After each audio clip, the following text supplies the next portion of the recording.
नमस्ते, आप देख रहे हैं भारत 24। आपके साथ हूं मैं सोनल दहिया। सीधा रुख करते हैं ब्रेकिंग न्यूज का, बड़ी खबर का। दिल्ली आबकारी नीति मामले में ईडी की बड़ी कार्रवाई। दिल्ली समेत कई राज्यों में ईडी की छापेमारी इस वक्त चल रही है।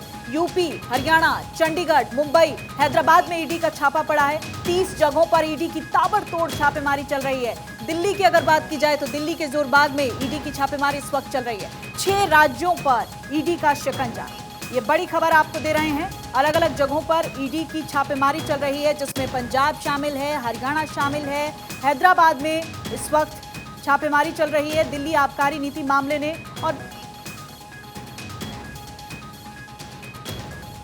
और सबसे बड़ी बात देखिए ये है कि ईडी की छापेमारी इस शराब घोटाले मामले में पहली बार हो रही है। दिल्ली के जोरबाग में ईडी की ये छापेमारी इस वक्त चल रही है। बड़ी खबर। और इस वक्त हमारे साथ संवाददाता रवि यादव ज्यादा जानकारी के साथ फोन लाइन पर हैं। रवि, क्या अपडेट है आपके पास? इस वक्त कहां हैं आप और ईडी की टीम कहां कहां छापेमारी कर रही है? क्या डिटेल्स? देखिए, ये वही केस है जिसमें 19 तारीख को जन्माष्टमी वाले दिन जो सीबीआई ने रेड की थी मनीष सिसोदिया पे आबकारी घोटाले में, और इसमें 6 राज्यों की 30 लोकेशन पे छापेमारी फिलहाल चल रही है। और जिसमें हम मौजूद हैं गुड़गांव में, और बड्डी रिटेल प्राइवेट लिमिटेड के नाम से ये फर्म है। और यहाँ डीएलएफ के फेज 1 में ये छापेमारी फिलहाल चल रही है। और साथ ही साथ बता दूं, डिफेंस कॉलोनी महादेव लीकर्स, ये पुंटी चड्डा के पार्टनर हैं। पुंटी चड्डा का लीकर्स में एक बड़ा नाम जो है दिल्ली में है, उनके पार्टनर है महादेव लीकर्स। उनके ऊपर डिफेंस कॉलोनी जोरबाग में ये कार्रवाई चल रही है। और ये 15 वो नाम हैं जिनमें से चाहे बात करें पूर्व एक्साइज के कमिश्नर थे वो गोपी किशन जी, आनंद तिवारी, उनके वहां हैदराबाद में, कोलकाता में। और मेन जो इसका यानी कि हम कह सकते हैं सेंटर पॉइंट इस रेड का है वो मुंबई है, जो मैनेजमेंट कंपनी है जहां पे मुकेश शर्मा के वहां ही छापेमारी चल रही है। क्योंकि इस पूरी पॉलिसी को बदलने वाला और पॉलिसी को अपने मुताबिक यानी कि लीकर व्यापारी के मुताबिक बदलवाने वाला वो और सिर्फ इवेंट मैनेजमेंट कंपनी के कर्ता धर्ता मुकेश शर्मा है। तो मेन सूत्रधार जो है मुंबई है, और मुंबई से ही ये जो पूरी रेड है वो ज्यादा पावरफुल तरीके से चल रही है। रवि, हम देख रहे हैं कि सुबह से ईडी की छापेमारी चल रही है इन तमाम 6 राज्यों से। क्या कोई बड़ी अपडेट निकलकर सामने आई है?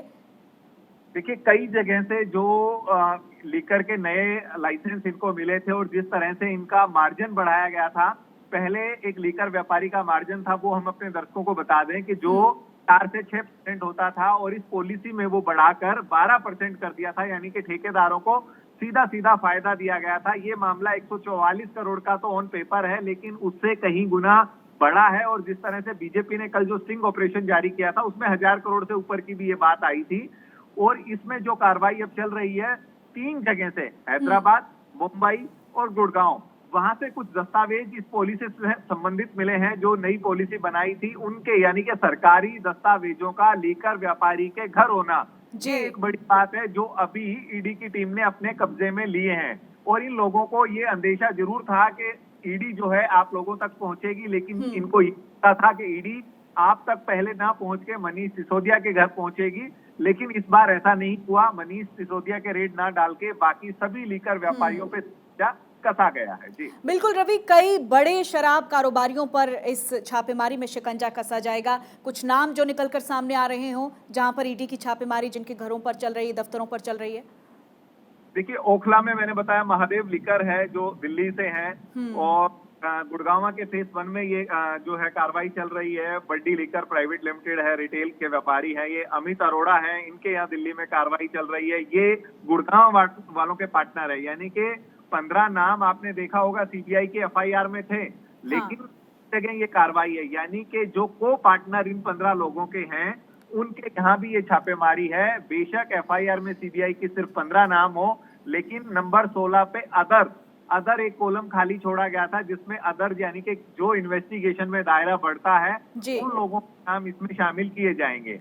हैदराबाद, चंडीगढ़ में ये कार्रवाई बड़े पैमाने पे 30 लोकेशन कार्रवाई ये चल रही है। अभी तक रवि जो अपडेट्स निकलकर सामने आ रही हैं, क्या इनमें कोई इंटरकनेक्शन नजर आ रहा है? इन लोगों का आपस में कोई पहले से संबंध, या जिस तरह की आशंका जाहिर की जा रही थी कि एक बड़ा नेटवर्क हो सकता है, वैसे कुछ सबूत नजर आ रहे हैं क्या? देखिए, जो हमारे गोपनीय सूत्र हैं उनके मुताबिक अभी जो पता लगा है कि ये पिछले साल भर से ईडी के रडार पे थे।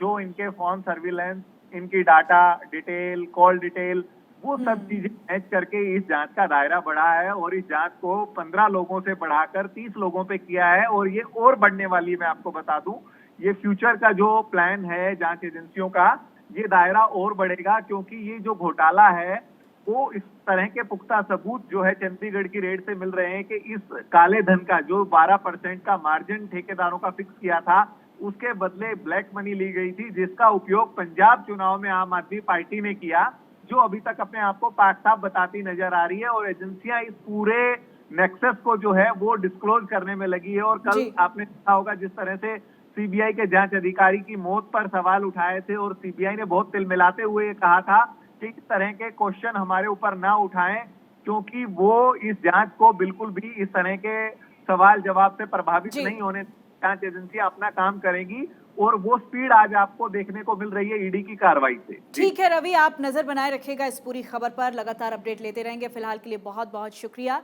तो 6 राज्यों में ईडी की छापेमारी इस वक्त चल रही है और कुछ अहम सबूत भी जिस तरह से रवि मेरे सहयोगी बता रहे थे निकलकर सामने आ रहे हैं।